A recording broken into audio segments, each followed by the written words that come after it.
yang tahu apa itu partai politik. Kalau misalnya nanti ada yang jadi caleg atau yang mewakili ibu-ibu di Selat Nasik, benar-benar yang bisa perjuangkan itu, bukan karena kalau kata di TV itu, jangan karena Wani Piro gitu Bu. Jadi benar-benar maksudnya yang mewakili Selat Nasik nanti adalah yang bisa membangun Selat Nasik. Padahal Selat Nasik ini punya potensi yang sangat-sangat besar. Mata suaranya gede, banyak, ribuan. Kok dari dulu belum ada satupun orang Selat Nasik yang bisa tampil gitu. Ini Pak Musra ya. Padahal mata pilihnya, jangankanlah semua bergabung, setengah dari Selat Nasik bergabung aja, itu sudah satu orang dewa. Kalau satu pulau ini bergabung, 2 kursi. Jadi makanya tugas mulia ini kami minta, sangat-sangat minta tolong kepada Pak Laode. Nah, siapa yang bisa mewakili Selat Nasik? Gitu. Mungkin saya juga nanti akan datang ke Selat Nasik, datang ke ibu-ibu, minta tolong pilih Partai Demokrat. Biarpun saya mungkin bukan caleg di sini, tapi untuk demi siapa calon? Siapa yang orang yang berhak, yang bisa ibu-ibu maksudnya untuk mewakili kita semua di Selat Nasik untuk tampil di sana. Karena pembangunan itu Bu, itu selain harus mengerti bagaimana kita memperjuangkannya, ya, orang yang memperjuangkan itu juga berdasarkan dapilnya. Kalau saya nanti insya Allah mencalonkan diri juga menjadi anggota dewan, tapi saya memilih misalnya di Tanjung Pandan, saya nggak bisa Bu, nggak bisa leluasa untuk membangun di sini. Saya tidak bisa leluasa untuk membantu Bapak Ibu sekalian di sini, karena dapil saya di sana. Tapi karena aturannya begitu, dia berdasarkan dapil, jadi orang Selat Nasik lah yang harus tampil. Jadi mungkin mulai dari sekarang lah, siapa kalau dia yang layak, yang bisa memperjuangkan, yang mengerti, yang tahu. Nah, makanya memang tugas berat itu Pak Lodi. Biarpun mungkin Pak Lodi bukan yang ingin mencalonkan diri Pak ya, tapi kalau Bapak mencalonkan diri nggak apa-apa, karena semua punya hak. Tapi kita berusaha orang itu kita calonkan lewat Partai Demokrat, karena bahwa Partai Demokrat ini punya misi, punya visi, punya tugas. Nah, bagaimana kita bersama-sama masyarakat ini bisa membangun berdasarkan potensi masyarakat setempat. Jadi kalau itu tidak kita laksanakan, ya jangan menyesal nantinya. Selat Nasik ini punya suara yang besar, bagus, indah, tapi ketinggalan dibanding kecamatan-kecamatan yang lain. Jauh Pak. Iya, karena ya kita maklumi kan, ya Musra ya, belum pernah ada orang Selat Nasik yang domisili Selat Nasik yang jadi dewan. Nah, benar seperti kata Pak Wandi tadi, kalau ada orang yang jadi di sini, dia banyak hal yang bisa dia buat. Mau dibesarin jalan ini sampai ke Petaling bisa, karena dia punya kuasa itu, dia punya tupoksi itu, dia memang tugas dia. Makanya kalau ada orang yang menjadi dewan, tanyakan dulu, kau tahu enggak tupoksinya? Kau tahu enggak caranya nanti kalau kau kepilih, gimana mau perjuangkan kami ini bagaimana? Kalau nak buat BPJS itu gimana, tahu enggak? Kalau nak mengusulkan jalan itu tahu enggak? Kalau nak minta Selat Nasik dibangun ini tahu enggak? Itu. Jadi bukan karena tebar pesona, Wani Piro lagi jadi. Dan itu berbahaya. Berbahaya karena misalnya kita sakit, kata Pak Wandi tadi, minta bantu, itu nilainya lebih dari 100.000. Jadi saya minta tolong orang-orang di sini kalau bisa bersatu, bukan demi saya, tapi ya demi Bapak Ibu sekalian, bersatu, yang bisa mengerti, yang bisa bantu Bapak Ibu.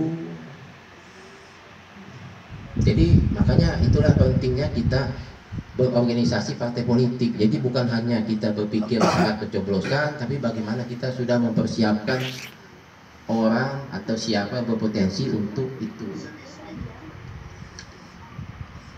Tapi kalau itu tidak kita lakukan, kita hanya terima jadi, apalagi istilahnya apa, golput, tidak memilih, basinglah siapa, ya artinya kalau terjadi sesuatu jangan sama kita, ya kita juga jangan menyesal gitu. Jadi penting, tapi karena belum terjadi dianggap tidak penting. Tapi kalau misalnya ibu sakit, tidak ada biaya, tidak ada BPJS, itu jangan karena warna biru kemarin Bu, 100.000 nggak ada nilainya Bu. Mau operasi mungkin sudah berjuta-juta, jadi nggak sebanding kan. Tapi kalau ada caleg itu yang berasal dari desa ini, aku yakin kan dia tidak akan kemana-mana. Dia di sinilah, dia melihat kesulitan masyarakat di sini, apa yang kurang di Selat Nasi, apa yang harus diperjuangkan, dia tahu. Saya nyalon di Selat Nasi, ya mungkin saya tahunya sekilas, tapi kesulitan ibu yang nyata, yang apa, soal tadi air bersih ya. Nah, kalau saya jadi dewan sini, itu harus jadi Pak, harus bersih. Bagaimanapun caranya dinas cari cara Pak. Mau mesin apa, mau anggarannya berapa, asal masih dalam kisaran yang bisa dibuat oleh Pemda, harus Pak. Nah, memang anggota dewan itu hanya juga harus punya trik-triknya bagaimana menekan eksekutif. Seperti saya dulu, saya minta buat jalan di samping rumah saya ini, saya anggota dewan malu masa di samping rumah jalan saya tidak diaspal. Jadi saya datangin Bapeda, saya minta kepala PU untuk datang cek. Kalau tahun ini nggak dibuat, saya bilang nanti pas saat pengesahan anggaran saya coret semua proyek lain. Saya tidak akan sahkan di komisi. Kalau lolos juga di komisi, saya ajak 5 kawan aja tidak ikut paripurna, tidak bisa ketok palu. Jadi mau nggak mau eksekutif itu memperhatikan kita. Nah, tapi kalau anggota dewan itu karena berdasarkan warna biru, ya kan Bapak Ibu nggak akan bisa nuntut saya nanti kan gitu. Misalnya saya mencalonkan diri di Selat Nasi, saya bagi sesuatu supaya saya dipilih, ibu datang, ya saya mungkin tidak akan memperjuangkan itu. Mungkin saya memperjuangkannya orang yang lain gitu. Karena seorang anggota dewan itu juga kan cukup luas, apalagi ini kan Selat Nasi Membalong. Nah, kalau banyak anggota dewan yang terpilih dari kecamatan Membalong, ya otomatis dia pasti banyak memperjuangkan di sana, bukan di Selat Nasi. Betul. Ya saya juga kalau zaman-zaman dulu ya banyak Pak Musralas, mungkin cukup lama juga lah, zaman-zaman muda dulu di Selat Nasi. Zaman waktu ada Nasi, ada di Pasar Rial, tiap minggu bolak-balik ke Selat Nasi. Ya memang sekarang juga kulihat ya banyaklah perubahan. Termasuk ikut bangun jalan, kawas tumbal, ikut tanahnya zaman dulu ya. Jadi makanya saya katakan tadi Pak Laude ini punya tugas yang mulia, punya amanah, tolong dibantu. Tolong dibantunya dengan cara apa? Mengajak saudara dan kawan-kawan bergabung bersama, sama-sama mencari calonnya, siapa yang terbaik, dan menghantarnya ke kami. Nah, urusan-urusannya nanti kami yang atur, administrasinya, lain-lainnya, menyampaikan kepada KPU dan lain-lain. Siapa tahu dalam waktu 2 tahun ini ada orang Selat Nasi yang siap untuk itu. Nah, kita doakan bersama. Amin. Jadi itulah makanya kami datang ke sini minta doa ibu, minta restu ibu Partai Demokrat ini bisa besar. Karena semuanya ya ada nasib kami bukan di saya sebenarnya. Ya nasib kami di tangan Bapak Ibu sekalian di sini. Itulah sebenarnya harapan terbesar kami. Nah, kalau itu kita bisa laksanakan, kita bisa dapat orang yang terbaik, saya rasa sih mungkin ada Pak ya, masa 3.000 ribuan orang Pak ya, ribuan orang Selat Nasi tidak mampu gitu. Ya ini tantangan sebenarnya untuk orang Selat Nasib, tantangan. Nah, siapa tahu ke depan Selat Nasib bisa lebih maju dari kecamatan-kecamatan yang lain.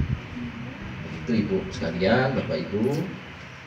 Nah, nanti habis ini mungkin ada yang mau sharing pendapat atau ada aspirasi yang ingin kami bawa, ada bagaimana atau harapan-harapan Ibu.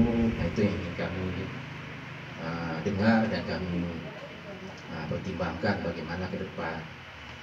Mungkin ke berikutnya juga kami akan datang kembali, karena tugas kami sebagai pengurus partai politik ini bukan hanya menyambut pemilu, tapi terus berkesinambungan. Sekarang hanya kita berhasil 1 kursi dari dapil 1 Tanjung Pandan, itu Saudara Umar. Nah, tapi perjuangan kami belum bisa maksimal karena hanya ada 1 dewannya. Jadi kami berusaha setiap dapil itu ada dewannya, sehingga kira-kira apa-apa yang kita aspirasikan atau kita inginkan untuk kemajuan pembangunan ini bisa terlaksana. Demikian sebelumnya. Assalamualaikum warahmatullahi wabarakatuh. Jadi silakan Bapak Ibu, ada pertanyaan, ada apa, silakan. Atau Pak Wandi menambahkan, silakan Pak.